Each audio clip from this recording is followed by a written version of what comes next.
हाँ भाई तो अनुराग अनुभव स्टार्ट करते हैं थेल्स थ्योरम। देखो बेटा सबसे पहले सभी अब देखो इंपॉर्टेंट है 4 मार्क्स की है सीधी सी बात। अच्छा एक बात और इसके बारे में कि अब तो ज्यादा ही हो गए 4-5 साल तो हो गए होंगे। पहले पता ये थ्योरम आती थी सिर्फ कैसे प्रूव दैट बीपीटी थ्योरम या प्रूव थेल्स थ्योरम ऐसे करके, लेकिन अभी 3-4 साल से 5 साल से करीब ऐसे आई है स्टेट एंड प्रूफ। मतलब ये बंदा स्टेटमेंट भी आपको ही चिपकाएगा, स्टेटमेंट भी आपको ही लिखना है और इसका प्रूफ भी आप ही हो। तो ये जो लाइनें लिखी ना प्लीज आप इसे याद कर लें, यही स्टेटमेंट है और ये आपको याद करना पड़ेगा, चाहे उसका आधा नंबर हो या 1 नंबर हो, आपको याद करना पड़ेगा। अब आगे बढ़ते हैं, आपसे क्या कह रहा है लाइन का मतलब समझेंगे। If a line is drawn parallel to one side of a triangle, इसका मतलब हमारे पास एक क्या है ट्राइंगल, क्या बोलते ये सक नहीं पा रहे, एक ट्राइंगल है ABC. If a line is drawn parallel to one side of a triangle, इस ट्राइंगल की एक साइड के पैरेलल एक लाइन दे रखी है, मान लिया हमने ये वाली ले डी ई, जो कि इसके कैसी है parallel to intersect the other two sides in distinct points, और ये लाइन बाकी की दो साइड्स को अलग अलग पॉइंट्स पे क्या कर रही है इंटरसेक्ट, मतलब सिर्फ कट कर रही है, ये रही और ये, ठीक है, इंटरसेक्ट कर रही है, डिस्टिंक्ट मतलब अलग अलग पॉइंट्स पे। Then the other two sides are divided in the same ratio, ये आपको प्रूव करना है कि बाकी की जो ये दो साइड है ना इसका मतलब ये सेम रेशियो में डिवाइड हो रही है, मतलब AD upon DB is equal to AE upon EC, ये आपको प्रूव करना है। सबको स्टेटमेंट समझ में आ गया। चलिए तो पहले हम क्या लिखते हैं, सबसे पहले भव्या गिवन में हमको क्या दे रखा है DE पैरेलल टू, देखो भैया किताब में बहुत हो सकता है लंबी लैंग्वेज हो, a triangle ABC is given in which D, मैंने बस इतना ही सही लिखा, आपको लिखना है लिख लेना ट्रायंगल ABC इज गिवन। हाँ भैया अनुराग दूसरे नंबर पे क्या लिखते हैं टू प्रूफ, क्या प्रूफ करना है AD upon DB AE upon EC, ठीक है ocean there construction third step. अब देखिए यहां से D से हम डालेंगे एक परपेंडिकुलर न्यूल DM और यहां से एक परपेंडिकुलर EN, और B को E से सिर्फ मैं क्या कर रहा हूं जॉइन, इसके फायदे आपको बाद में दिखाई देंगे,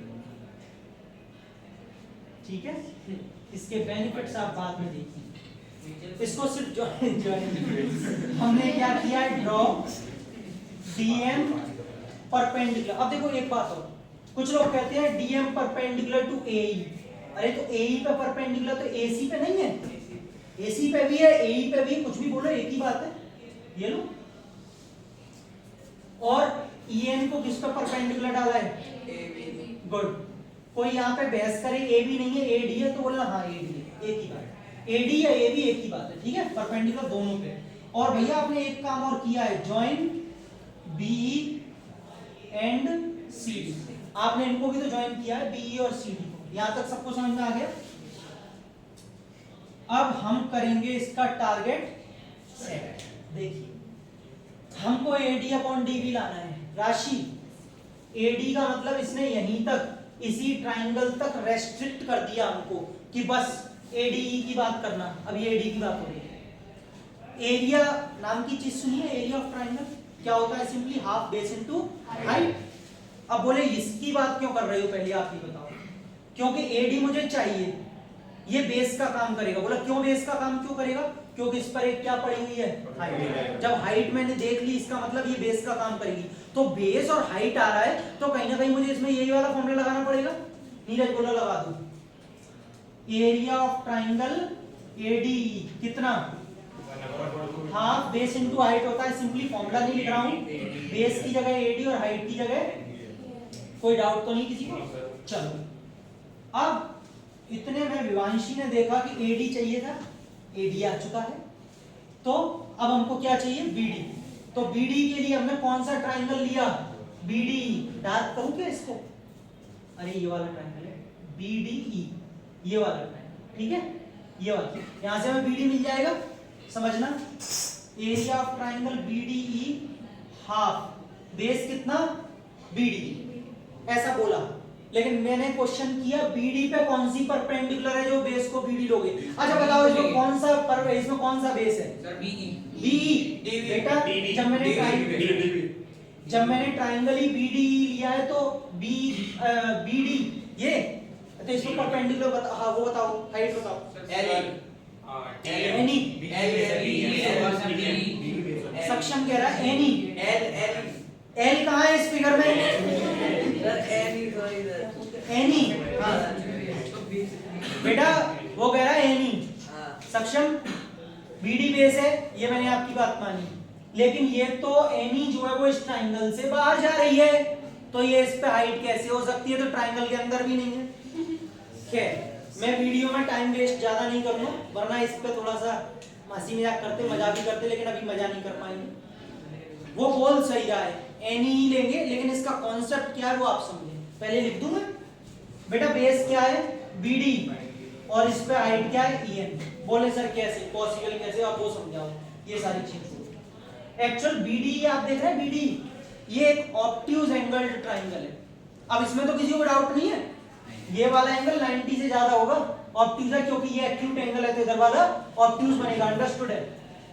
कभी भी ऑब्ट्यूज एंगल ट्राइंगल में हाइट अंदर डाली ही नहीं जा सकती, कभी डाली नहीं जा सकती। सर अगर ये आपके पास एक ऑब्ट्यूज एंगल ट्राइंगल है एबीसी, मैं आपसे कहूं इसमें हाइट डालो, राहुल सर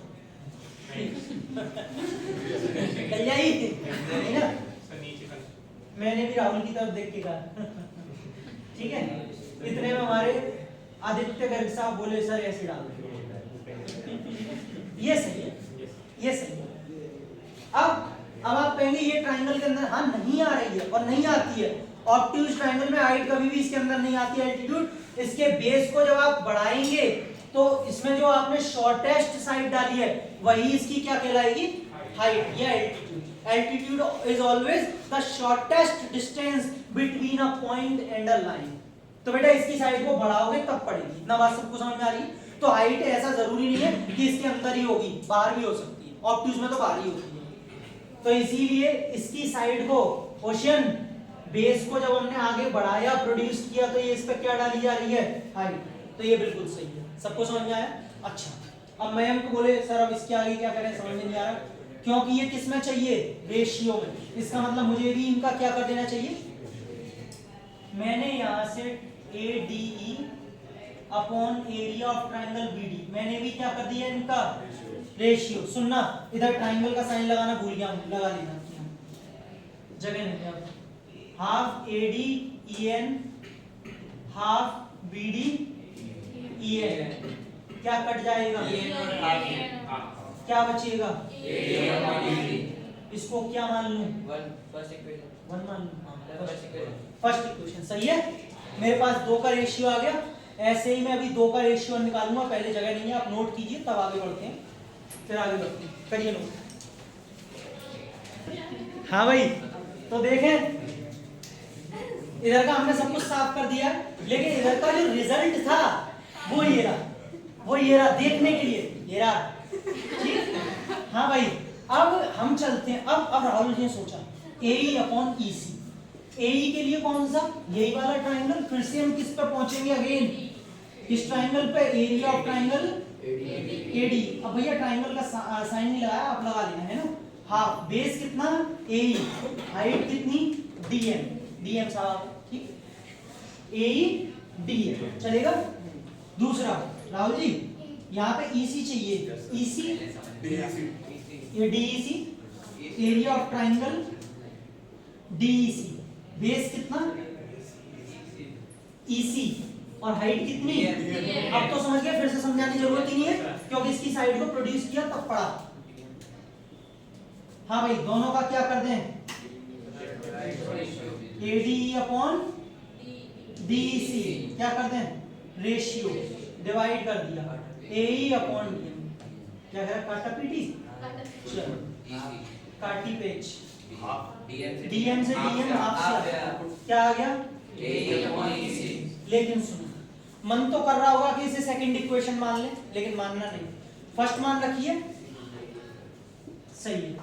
सेकंड इसको क्यों नहीं मानना? नीरज की नजर पड़ी एडी, एडी ठीक है, अनुराग भी बहुत ध्यान से देख रहा था, बीडी डी, ये गड़बड़ हो गई क्योंकि कॉन्सेप्ट ये है कि अगर इसके एलएचएस इक्वल हो जाते तो आरएचएस भी, और यही लाना है हमको। अब उसने सोचा नीचे वाले कैसे बराबर हो, तो अब मेहुल ने अपना ज्ञान दिया कि सर जो नीचे वाला ये बीडी ट्राइंगल है, ये वाला और ये वाला डीसी, देख लेना मैं गलत तो नहीं बता रहा, डीसी, ये दोनों ट्राइंगल सेम बेस पर हैं और सेम पैरेलल्स पर हैं। ये कॉन्सेप्ट अगर कोई भूल गया हो तो मैं आपको रिकॉल कराना चाहूंगा। 9th क्लास में हमने पढ़ा था कि अगर दो ट्राइंगल हैं ऐसे करके और अगर ये सेम बेस पर पड़े हुए हैं, सेम बेस एबी पर, और इन दोनों के पैरेलल्स भी सेम है, मतलब ये लाइन इसके पैरेलल है और दोनों के वर्टिसेस को टच करके निकल रही है और ये लाइन इसके पैरेलल है। जैसे देखो इसमें ये वाला ट्राइंगल है और ये वाला ट्राइंगल है, इसका सेम बेस कौन सा हो गया? डी, और पैरेलल सेम हो गए डी और बीसी। ये मैं नहीं बोल रहा, डी पैरेलल टू बीसी दे रखा है। तो ऐसा होने पर 9th में पढ़ा था कि इन दोनों ट्राइंगल्स का एरिया कैसा होता था? ये इक्वल होता था, सिमिलर नहीं, इक्वल होता था। ये लाइन यहां लिखनी पड़ेगी, सांस ले लेते हैं, ये लाइन आपको लिखनी पड़ेगी। देखें triangle BDE, triangle BDE and triangle कौन सा है? डीसी, क्या लिखेंगे? Are on the same base and same, क्या सेम? पैरेलल्स। अगर दोनों सेम बेस और सेम पैरेलल पे, देयरफॉर इनके एरियाज इक्वल होंगे, यानी कि एरिया ऑफ ट्राइंगल क्या? BDE is equal to area of triangle DEC। सही है? इसका मतलब मैं इस वाली इक्वेशन में, पहले लिखो नहीं, इस वाली इक्वेशन में DEC की जगह यहां से क्या डाल सकता हूं? BD पुट कर दूंगा। दोनों के LHS कैसे? तो फ्रॉम इक्वेशन 1 and 2 LHS भी वो RHS भी, बस ये कर लेंगे। चल लिखाता हूं, पहले यहां तक ले लो, जगह खत्म, फिर लिखाता हूं, चिंता मत करो। हाँ भाई, तो देखिए हमने ऊपर का रब कर दिया है, ओ गलती से वाला पार्ट भी अब कर दिया है ना, सॉरी। इसमें आप वीडियो को रिवाइंड करके देखेंगे, यहाँ पे एक लाइन लिखी थी कभी, मतलब अभी यहाँ पे एक लाइन लिखी थी, उसमें BDE को DEC से, हाँ अरे क्या हो गया, रिप्लेस कर देना। क्या लिखा था आप सभी जानते हैं, एरिया ऑफ ट्राइंगल ADE, और इसके नीचे नीचे क्या लिखा था? DEC, जिसको किससे रिप्लेस कर देंगे? BDE से लिखा था। और इक्वल में क्या लिखा था? AE upon EC, equation number 2 कर दिया रिप्लेस। आप वीडियो को रिवाइंड ना, फ्रॉम इक्वेशन, जब दोनों के LHS कहां गया? जब दोनों के LHS बराबर है तो RHS भी। इस लाइन को कैसे लिखते हैं? फ्रॉम इक्वेशन, हिंदी में मत लिखा ना कि क्योंकि दोनों के LHS बराबर है ना। मास्टर आपको खड़े होकर 16 तोपों की सलामी देगा, तभी तो, लेकिन सलामी देने के बाद काट लेगा। AD अपॉन DB, हाँ भाई RHS, AD upon DB is equal to AE upon EC। क्या डाल दूं इसके नीचे? और क्या हो गया, खत्म, समझ में आया? बस यही है। तो अब जब भी आपको दिखे कि एक ट्राइंगल में एक साइड दूसरी साइड के पैरेलल, एक लाइन दूसरी तीसरी साइड के पैरेलल है, तो यहाँ पे इन साइड्स का रेशियो क्या होगा? यही कहती है थेल्स थ्योरम, और ये 4 नंबर में आती ही आती है। इंपॉर्टेंट मार्क कर ले, आएगी।